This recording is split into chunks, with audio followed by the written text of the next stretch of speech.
Cerita pendek kali ini adalah pengalaman temanku yang terkurung semalaman di ruang perpustakaan kampus. Panggil saja dia Mimi. Seperti biasa, untuk nama, tempat, dan kota aku samarkan ya, dan bagi kalian yang tahu, tolong dirahasiakan. Pada tahun 2016, Mimi masih menjadi seorang mahasiswi di salah satu kampus kesehatan di kota K. Saat itu, Mimi tengah mengerjakan tugas akhirnya, yaitu skripsi, yang membuat Mimi sering bolak-balik ke perpustakaan kampus untuk mencari buku penunjang pengerjaan skripsinya. Hari itu, hari Senin, pukul 1 siang, Mimi dengan berbagai perbekalannya berangkat ke kampus untuk mencari bahan isi skripsinya. Dari kos, Mimi berencana mencari buku sekaligus mengerjakan skripsinya di perpustakaan kampus. Sesampainya di perpustakaan, Mimi langsung berkutik dengan buku dan laptopnya. Sialnya, hari itu Mimi sedang merasakan sakit perut yang membuatnya harus bolak-balik ke toilet. Tepat pukul 5 sore, biasanya perpustakaan sudah tutup. Tapi, tak jarang juga petugas perpustakaan sedikit telat untuk tutup. Saat itu Mimi tengah berada di toilet tanpa membawa handphone ataupun jam tangan. Ibu X selaku penjaga perpustakaan saat itu sudah mengumumkan untuk segera mengosongkan ruangan perpustakaan karena dalam 5 menit mau ditutup. Tepat pukul 5:30, Mimi keluar dari toilet dan langsung menuju pojok ruang tempat dia duduk. Mimi menoleh kanan kirinya dan masih melihat ada 4 orang mahasiswi yang tengah duduk di meja depan komputer. Sedari tadi Mimi baru melihat ke-4 orang itu, jadi Mimi pikir mereka baru masuk perpustakaan dan lagi mengejar deadline tugasnya. Mimi pun merasa tenang karena melihat tidak hanya dia yang berada di perpustakaan. Sampai akhirnya, Mimi membuka laptopnya dan melihat tidak ada koneksi internet. Mimi langsung melihat handphonenya juga. Ternyata sama, tidak ada koneksi internet. Mimi melihat ke arah meja petugas perpustakaan. Dilihatnya sudah kosong.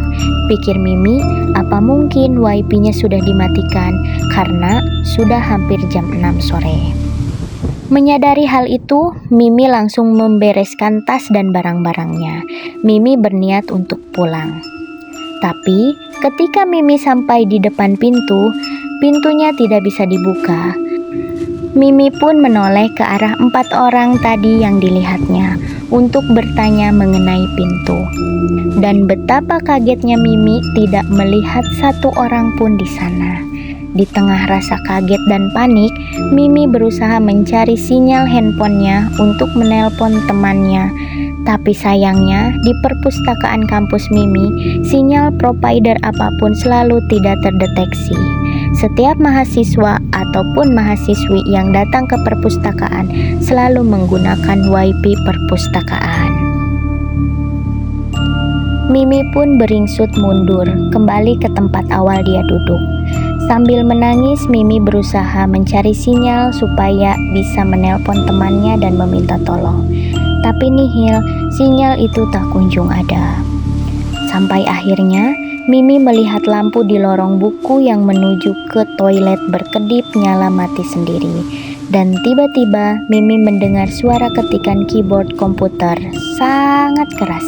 Seakan-akan ada orang yang lagi meluapkan kemarahannya melalui ketikan.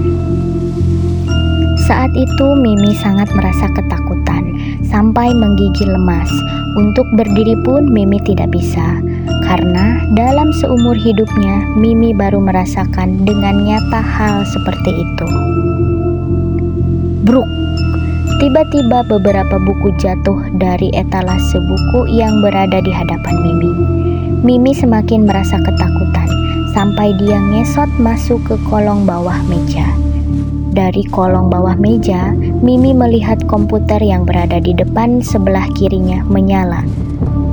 Dengan ada tulisan 2009. Lalu, dari arah bawah meja petugas perpustakaan, Mimi pun melihat ada kaki yang sedang berongkang-ongkang dengan suara seperti cakaran kuku di meja.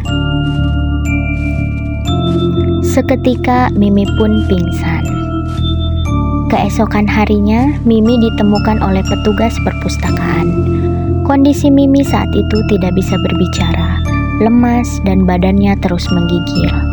Mimi sampai dibawa ke rumah sakit dan dirawat selama 3 hari. Setelah sembuh, Mimi menceritakan pengalamannya kepada kami. Satu hal yang Mimi syukuri dari kejadian itu, Mimi bersyukur sekali saat itu dia pingsan. Jadi, tidak perlu melihat berbagai kejadian yang lebih mengerikan lagi.